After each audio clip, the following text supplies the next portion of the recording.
Mesdames, Messieurs, bonjour. On est avec Xavier Royot, le CEO de Marina Yachting Center, qui organise les portes ouvertes Jeannot Fontaine-Pajot aujourd'hui au centre. Xavier, est-ce que tu peux nous présenter un petit peu ta société, la société Marina Yachting Center? Oui, donc en fait, notre société elle a été créée il y a exactement 50 ans. C'était mon père et son père, donc mon grand-père, qui ont commencé un magasin qui vendait des petits dériveurs. C'était dans le bâtiment de mon grand-père qui était dans la construction.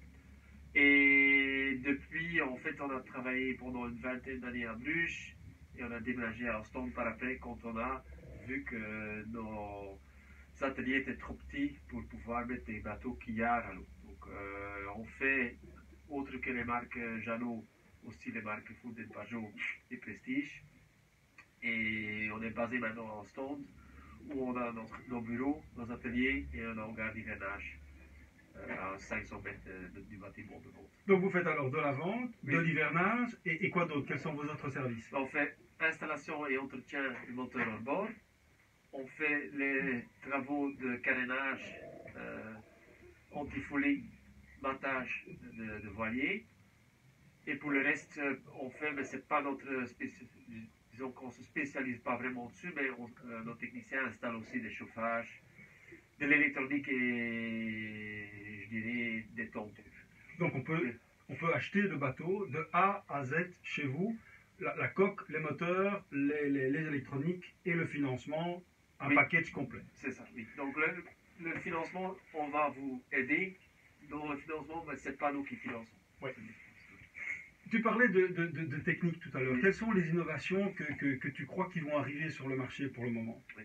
Donc le premier qui va sortir, c'est surtout le logiciel de suivi sur les bateaux, où on va savoir quand on laisse le bateau dans le port, si les batteries se vident, s'il y a quelqu'un qui rentre sur le bateau, et qu'on peut le suivre en direct, le niveau de réservoir d'eau, le réservoir d'essence, les entretiens, quand ils ont été faits, ces choses-là, c'est la première chose. Puis deuxième chose, c'est qu'on voit qu'il y a une évolution dans la motorisation qui passe plutôt vers le hors-bord. On le voit déjà, mais ça va continuer. Des moteurs hors-bord plus puissants. Il y a une dizaine d'années, 350 venaient de sortir. Maintenant, un 425 chevaux hors-bord, c'est pas exagéré. C'est un moteur qui existe, oui, c'est gros, mais c'est pas le plus gros sur le marché.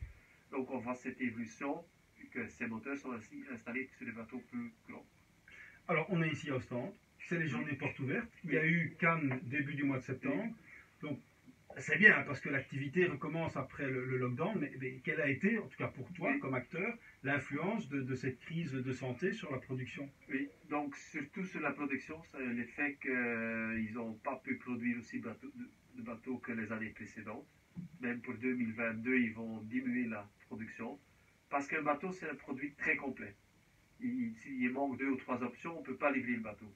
C'est pour ça que les chantiers ont dit il vaut mieux qu'on diminue la production afin de pouvoir euh, livrer les bateaux complets. Parce que ça ne sert à rien d'acheter un bateau où on ne peut pas livrer le moteur. Voilà. On est maintenant fin de saison, on va Oui. pouvoir un petit peu hiverner les bateaux, etc. Oui. Mais pour quelqu'un qui voudrait acheter un bateau sur la côte belge Oui. ou en Belgique, qu'est-ce que tu proposes, qu'est-ce que tu conseilles comme programme de navigation? Je dirais sur les bateaux moteurs, en début de saison, les flux au intérieur, où on peut naviguer, par exemple, d'Ostende jusqu'à Bruges, de Bruges jusqu'à Gand, naviguer sur la Lys, naviguer, je dirais, de Nieuport jusqu'à Dexmeud ou jusqu'à Furnes, ce qui est très agréable au début de saison et fin de saison, quand les températures n'y sont pas et il y a plus de vent. En été, on peut être à la côte, et depuis la côte belge, on est en 1 heure, on est en France. En 1 heure, on est aux Pays-Bas. Si on veut aller sur la delta intérieure du Veersemeer, Oosterschelde et autres, ça prend 4h30 et on est dans une delta, il y a plusieurs lacs avec des îles qui sont très agréables à découvrir.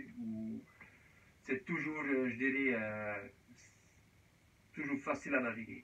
Il n'y a pas de courant, il n'y a pas de vagues, donc beaucoup de clients naviguent là-bas. Un tiers des gens qui naviguent là-bas sont des Allemands, un tiers sont des Belges et un tiers sont des Hollandais.